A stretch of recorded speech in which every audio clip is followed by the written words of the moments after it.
So after you've researched the type of therapy that's right for you, the type of therapist that's right for you, you might have set up an initial consultation. Now, some therapists or organisations might call this an initial assessment session. And the reason that we call it an assessment is because we as therapists are assessing whether we feel that the type of counselling that we offer is the appropriate form of support for you at the moment. We're also assessing whether we seem a good match to work together, whether we feel within our level of competency to help you to cope with whatever it is that you're bringing, and you're assessing whether this seems right for you and whether we feel the right person for you. So everybody is making an assessment. It doesn't mean that you're being tested, but everybody is assessing whether this feels right.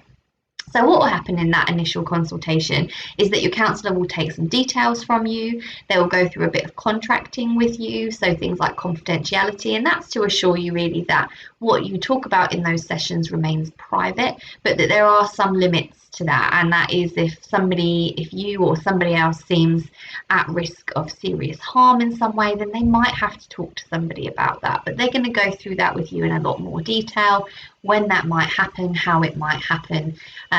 So to just reassure you and comfort you that what you're talking to them about is safe. And then they're going to go on to get an idea of what it is that's going on for you now.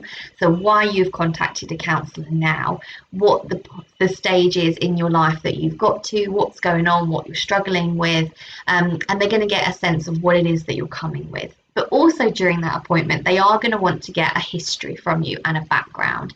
So each of us at any point in our lives are a result of everything that's happened to us so far. So your counsellor, in order to understand you and to understand what's going on, is going to want to know what's happened to you before.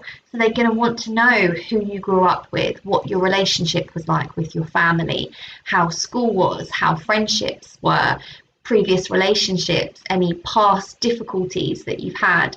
And these might be things that you think have got zero relevance to what's going on now, but it's really important for your therapist to understand you as a whole and to get a whole picture in order for them to be able to make links or see what's going on. And then after that initial consultation, you will have the time to think about whether this feels right for you, whether this person feels right for you, and whether you would like to go ahead and have some sessions or not.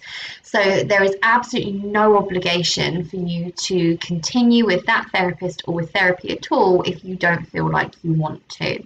You may want to go away and meet with some other therapists and get a sense of what they're like so that you can choose the person that feels right for you.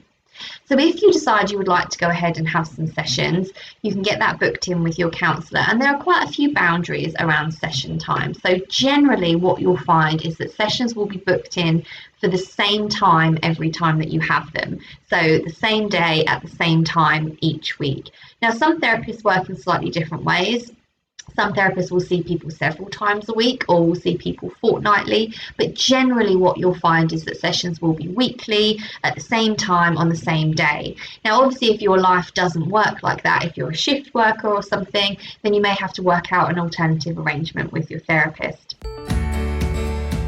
And then the therapy begins, and it can feel really strange at first to be talking to a complete stranger about some of the most intimate details of your life and some of the most difficult parts of your life.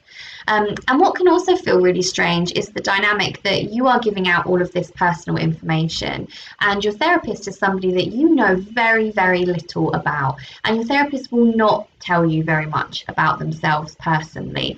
Some therapists will say absolutely nothing about themselves, and other therapists will give you small pieces of information when they feel like it might be helpful to you. So that can feel really strange, coming in, saying hello to somebody, but not engaging in any kind of small talk, not really asking them how they are or how their week's been, but just talking about yourself. So that can take some getting used to. And it is really boundaried. So you have generally a 50-minute slot, say it's 11 a.m. to 11:50 a.m. And if you arrive at 11:10, you still finish at 11:50. So it's really boundaried, and it's boundaried for a reason. The reason that the rules are so strict around therapy is that it keeps us feeling safe. So generally, if we know what the rules are and if we know that somebody is going to enforce those rules, it helps us to feel held, contained, it helps us to feel safe. Yes, therapy can be difficult. It can be really hard to get in touch with things that you have tried to block out from a long time ago, or really difficult feelings that you're experiencing now. It can be difficult to talk about those, to bring them into consciousness, to re-experience them. It's really difficult, and you're not going to leave every session feeling better and lighter and like you've had a major breakthrough. There can be weeks that go by where you feel like nothing's really happening, and your therapist will be telling you to trust the process and sit with it, and let's think about why that is.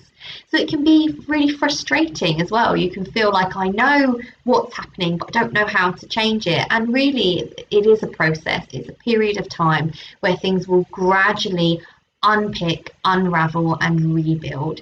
But it's about giving it time and being patient. So here are my 5 top tips for getting the most out of your counselling sessions. Turn up. And I don't just mean physically, I mean emotionally, and I mean mentally. But also, you need to physically be in your sessions. Saying that you are in therapy but cancelling every other session is not going to get you anywhere. So you really need to commit to turning up to your sessions. And like I say, turning up mentally and emotionally, being prepared to talk when you're there. Be genuine and be authentic. So be yourself. What is really important in therapy is that your counsellor gets a sense of who you are, what's easy for you, what's difficult for you, how you might appear to other people in the outside world. So being yourself, being authentic, being genuine is going to give them the most amount of information, and is going to give the two of you the most material to work with. Be honest with your counsellor. So if your counsellor says something that you don't agree with or you don't like, then tell them. The only way that the two of you are going to build trust and this relationship is going to build resilience and you're going to be able to continue is if you feel like you're able to be honest with the person sat in front of you. So if you feel frustrated, that you don't feel like you're getting anywhere, if you feel like sessions are useless, if you're angry with them, then tell them. That's what they're there for. They're there to think about why that's happening and to sort that through with you. It's a safe space to say to them what you need to say. Reflect outside of sessions. So it's not enough to just turn up once a week and expect everything to change. You need to be trying to think about and reflect on and notice things outside of the sessions as well. And finally, give it some time. Be patient. You are not going to feel miraculously better after 2 or 3 weeks. These things take time, and our emotions and our mental processes, they do take time to adjust and to catch up with sometimes some of our thoughts. So we really need to be able to give the process, give the therapist, give ourselves, give it all a little bit of time. So this month we've covered really kind of what counselling is, the different types, the different sorts of therapists, what you're looking for when choosing somebody, what it's going to be like. You may still have questions about what the counselling process is like or how to get into it. And if you do, then feel free to send me a message. But hopefully that just gives you a little bit of an overview, demystifies the whole thing a little bit, and gives you a sense of how to make it happen if you would like to.